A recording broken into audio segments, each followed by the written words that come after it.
मुहूर्त में जागते ही बेड पर लेटे लेटे केवल 3 बार ऐसे बोलो, उसी समय आपकी इच्छा पूरी होगी।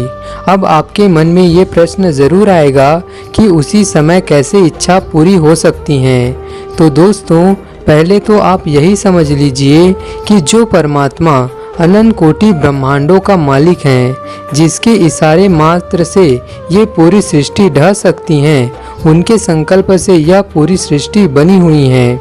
संकल्प छोड़ते ही पूरी सृष्टि ढह जाएगी और उनका इशारा ही काफ़ी होता है किसी भी काम के लिए। तो उनके लिए कुछ भी असंभव नहीं है।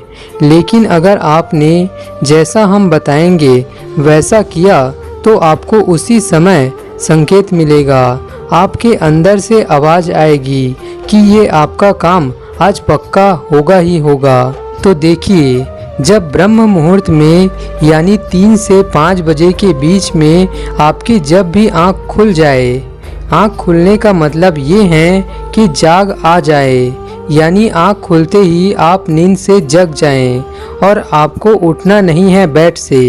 लेटे लेटे ही आपको क्या करना है, अपनी श्वास के ऊपर अपना पूरा ध्यान लेके जाना है।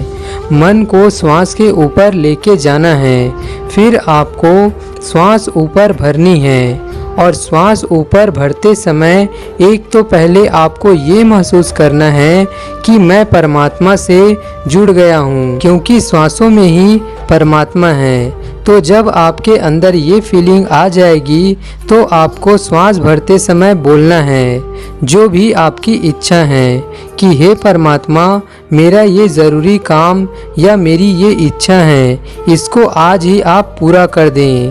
फिर श्वास छोड़ देनी है और फिर दोबारा श्वास भरनी है और फिर से बोलनी है कि हे परमात्मा, मेरी ये इच्छा है, इसे आज ही पूरा कर दें। और फिर श्वास छोड़ देनी है।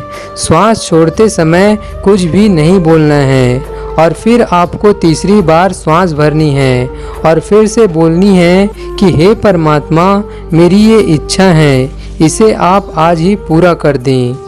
तो जब आपका ये पूर्ण विश्वास होगा कि मैं परमात्मा से जुड़कर ये बात बोल रहा हूँ, क्योंकि श्वासों में वो स्वयं बैठे हैं, तो जब आपका मन वहाँ पूरा टिक जाए और कोई भी विचार उस समय आपके मन में नहीं आए, तो ये निश्चित है कि आपको उसी समय जवाब मिलेगा। क्योंकि दोस्तों, उस शक्ति तक एक बार आवाज़ पहुँचने की देरी है बस, फिर उसके लिए कुछ भी असंभव नहीं है। यानी कि जब आपका मन जैसे ही उसके साथ एकाग्र होगा परमात्मा की शक्ति के साथ, तो तुरंत उस शक्ति तक आवाज़ पहुंच जाएगी। और ब्रह्म मुहूर्त का ऐसा शक्तिशाली समय होता है जब इस समय में आपके मन में कोई भी विचार नहीं होता है, क्योंकि दोस्तों उस समय पर परमात्मा की सारी शक्तियाँ वातावरण में होती हैं। और आपने ऐसा सुना ही होगा कि 24 घंटे में एक बार सरस्वती आपके जुबान पर पक्का आती हैं, वाणी पर। तो सरस्वती भी वातावरण में होती हैं और भगवान की सारी शक्तियाँ भी होती हैं। तो सरस्वती की शक्ति परमात्मा से अलग थोड़ा है, सरस्वती की शक्ति भी परमात्मा की ही शक्ति है। तो सरस्वती आपके जुबान पर यानी जीभ पर आकर जैसे ही बैठी और आपका काम बन गया, क्योंकि भगवान तो उनको ऑर्डर देते हैं और भगवान ढूंढते हैं ऐसे भक्तों को, और भगवान की शक्तियाँ भी ढूंढती हैं कि कोई ब्रह्म मुहूर्त में जागे और जागकर हमसे यानी परमात्मा से जुड़े।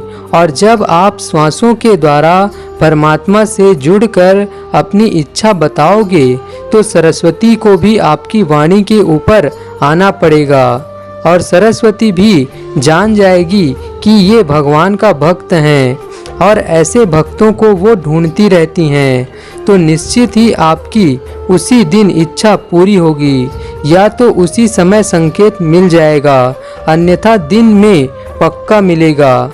अगर आपका मन टिक गया तो सारी बात है विश्वास की, श्रद्धा की। अगर आपका विश्वास पूर्ण है, मन वहाँ एकाग्र हो गया, तो यह संभव होगा, क्योंकि जहाँ विश्वास है वहाँ भगवान है। इसलिए सबरी को गुरु वचन पे विश्वास था, तो भगवान राम को उसका विश्वास पूरा करने सबरी के जूठे बेर खाने उसकी कुटिया में आना पड़ा। तो आपका भी विश्वास पूर्ण होगा तो भगवान आपके विश्वास को पूरा करने ज़रूर आएंगे। तो दोस्तों, आप इस उपाय को ज़रूर कीजिए। तो आज की इस वीडियो के लिए बस इतना ही। जय श्री राम, जय बागेश्वर धाम सरकार, हर हर महादेव, जय श्री कृष्णा, राधे राधे।